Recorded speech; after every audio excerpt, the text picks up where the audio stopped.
as you good people are trying to do. Their explanation was a misguided and unfounded belief that the presence of life rings somehow encourages dangerous behavior around the water. I asked them myself if they would also be removing fire extinguishers, since by their logic they encourage arson, or if they would be removing defibrillators because they somehow encourage eating more bacon double cheeseburgers. But what you are doing today will help ensure no one at the local level can make your shoreline less safe. You may all know that drowning is the leading cause of unintentional death in kids 1 to 4, and the second leading cause of death for all kids under 15. About 10 people drown somewhere in the U.S. every day on average, and nearly 100 people drown in the Great Lakes every year, with about half of those in Lake Michigan. And the thing is, as you've heard, all of these tragedies are preventable. The Great Lakes Water Safety Consortium is here to help people safely enjoy the Great Lakes. We have more than 1,100 members, and that includes drowning prevention experts and water safety advocates, frontline beach and park workers, community leaders like yourselves, meteorologists, wave and current scientists, lifeguards, teachers, survivors like me, and loved ones of victims, as you've heard, working together across all 8 Great Lakes states and Ontario to share best practices. We provide consultations, educational resources and toolkits, warning signage, consistent messaging like, when in doubt, don't go out, and stay dry when waves are high, and steer clear of the pier, flip, float, and follow. Ice is never 100% safe, and our favorite, you're not a fish, so wear your life jacket. A 6th grader won our poster contest with that phrase. And we have expert recommendations for leaders like you to make your shoreline safer. And life rings are and have been our top recommendation for Great Lakes parks and beaches because they work. As I said at the start, flotation is key. So if you invest in life rings, the most simple, economical, and effective safety feature there is, you will save lives. Along with life rings, with throw ropes on numbered posts along the shoreline, we recommend universal beach warning signage, educational materials and events, webcams, loaner life jacket stations, water rescue drones and other innovations, 911 call boxes, and of course lifeguards, the real superheroes of the water. So we encourage leaders like you to think strategically, proactively, and long-term, making incremental improvements based on all these recommendations every year until Chicago and Illinois are the safest places to be around the water anywhere. So those are the basics. Thanks for listening. Thank you so much. And next we have Tiffany Sostrin from Chicago Park District. I think, unless she's just here for questions, I can't remember. Apologies. Hi, no, I'm here to just offer some quick remarks. Good morning, Chairperson LaPointe, members of the Human Services Committee. Again, my name is Tiffany Sostrin. I'm the Director of Government Affairs for the Chicago Park District. We have worked very closely with Representative Cassidy and are grateful for the opportunity to address everybody today in support of the bill. Before starting, I would like to take a few moments to review our current water safety program. Annually, we hire up to 525 lifeguards to keep watch at our beaches and pools with one of the largest lifeguard services of the nation.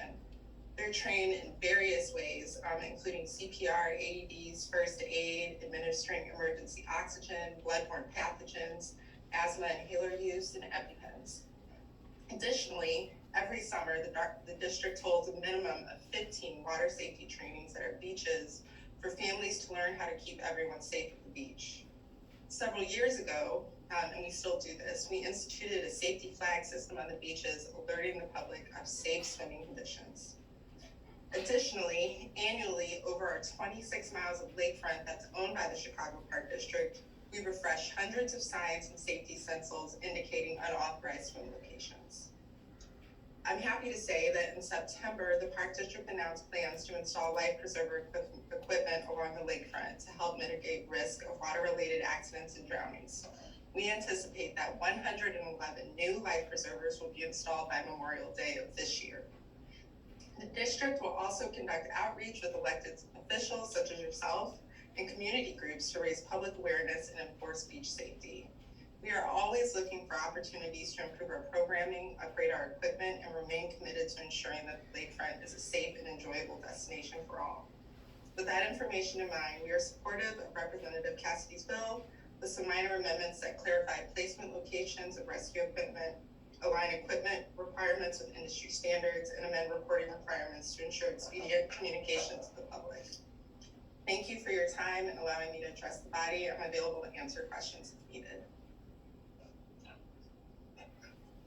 Thank you, Madam Chair. Those are all of my witnesses, but I believe that there are others.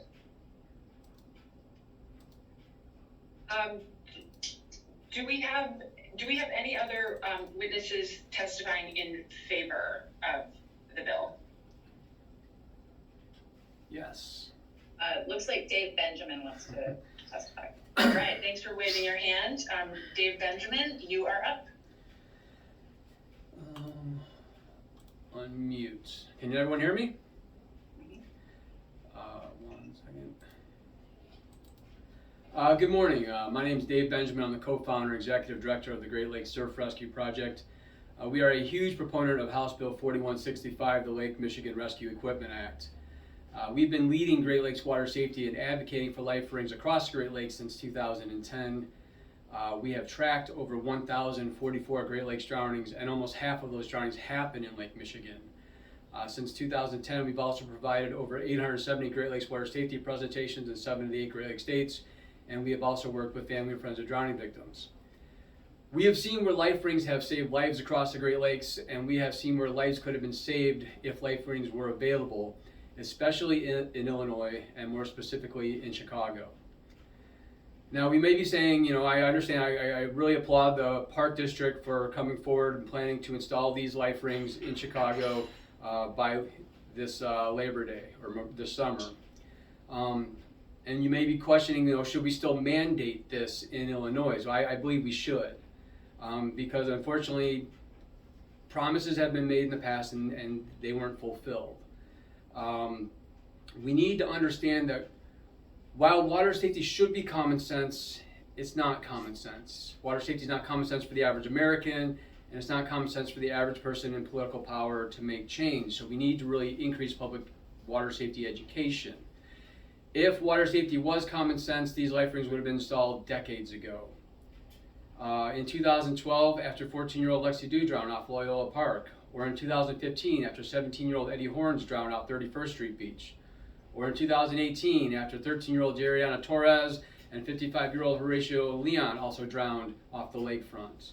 And then in 2020, 15-year-old Patrick Tedeschi drowned near Diversity Harbor. So if water safety was common sense and people really understood the importance of this, life rings would have been installed in 2021 before 20-year-old Miguel Cisneros drowned off Pratt Pier. So we cannot continue to rely on assumed water safety common sense to do the right thing, because that has already cost way too many lives. In addition, since 2020, there have been 9 additional drownings in the Chicago area where a life ring could have possibly made a difference. So we need to understand drowning. Consider 1 minute. It is not common sense to know that an active drowning will submerge in less than 1 minute. And then around 3 minutes of submersion, the heart may stop. And around 4 minutes of submersion, irreversible brain damage will begin. At 10 minutes of submersion, there's only a 14% chance of survival if the body is recovered and oxygen is restored to the brain. So it is near impossible to find a drowning victim after they have submerged in Lake Michigan in less than 10 minutes and provide them oxygen. We must provide flotation to the drowning victim to prevent the submersion. It is also not common sense to know that 1 U.S. Coast Guard response boat and 1 U.S. Coast Guard helicopter costs well over $20,000 per hour. One drowning response that lasts over 24 hours can cost taxpayers well over $500,000 per day. Some drowning responses may last several hours, several days, weeks, months, and even years to recover a body. We then must also consider additional costs that taxpayers and families may endure. In 2018, when 55-year-old Horatio Leon was recovered from Lake Michigan off Monroe Harbor, he spent 13 days in the ICU on life support before he died. His medical expenses were over $800,000. So we applaud the Chicago Park District for coming forward with the plan to install these life rings, that this is already something that's in motion, but there's additional coastal communities outside of Chicago that we should still have this and set this as a leadership role. In Chicago, gated boat harbors have life rings. The Chicago River has life rings. Navy Pier has life rings. And on January 22nd of this year, just a few weeks ago, a 15-year-old girl was rescued from Lake Michigan off of Navy Pier with a life ring. The life ring kept her at the surface long enough for a response boat to get to her. So please sponsor this Lake Michigan Rescue Equipment Act, the House Bill 4165.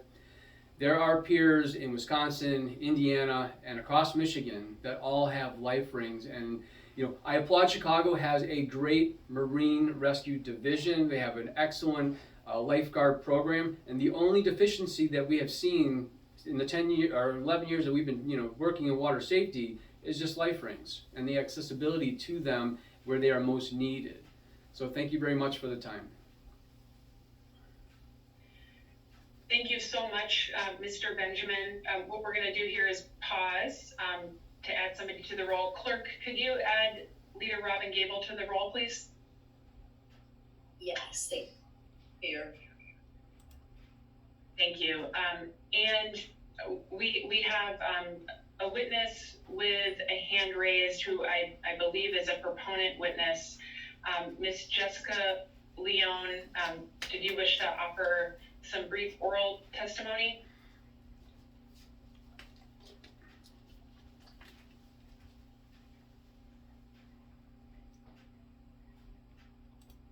Jessica, if you're speaking, we can't hear you. You gotta unmute.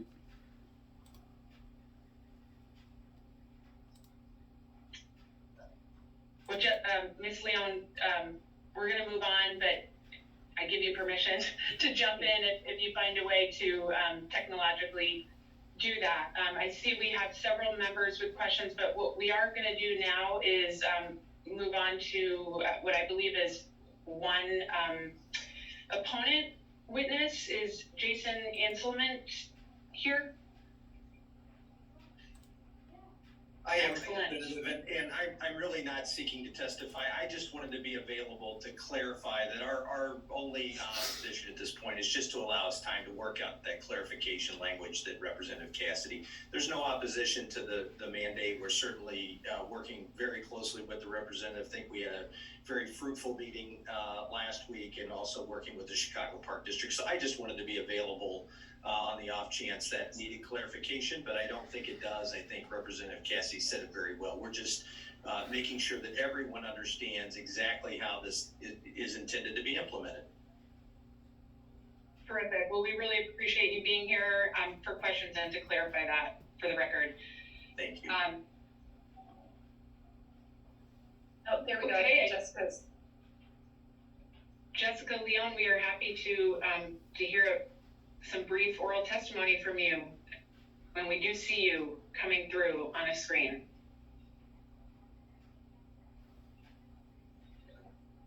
You might be freezing though.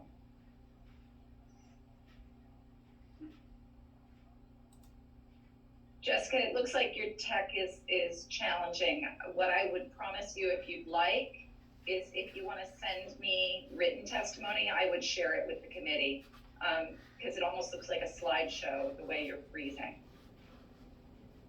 That's a great idea, Rep. Cassidy. And I'm sure there'll be another opportunity if this sounds like this bill is going to come back to committee with the amendment. So yeah, we'll make sure to work this out. Okay, we are going to hear some questions or comments. First, I'm just going to check in with Minority Spokesperson Hammond. I saw your hand was raised at one point. Just want to check in and see if you have any questions. No, I'm good. I've got it answered. Thank you. Excellent. Okay, Representative Morgan. Actually, I think Rep. Weber was before me. I'm happy to defer and then go right after. Sounds great. Rep. Weber. Hi, and I wanted to clarify a few things. I had my office contact Representative Cassidy's office yesterday. So, as a representative that represents thousands of private pier owners, I wanted to ask and just verify this: is this a mandate for private piers? this only applies to Lake Michigan properties, not any of the smaller lakes out and about in your I area. understand. I just looking at the precedent that would set, and like I said, as someone, I understand I don't represent any of the Lake Michigan properties, but as we see in This is Springfield, explicitly about publicly accessible properties. Yes, this is about what is accessible to the public. Okay, not private residences? No, no. Okay, that is my concern, and so I appreciate you clarifying. When I read the language in the bill description, it just says pure owner. Mhm. So there is clarification, I apologize for not reading, that is just for, It's just, because it is, the language about access clarifies that. So for example, one of the areas that we discussed, and this is, along our lakefront by Loyola, there have been active steps taken to prevent access. That wouldn't be an area that would be considered a requirement. So, Loyola has boulders and fences on their private length of lakefront. That means it's not publicly accessible. okay, so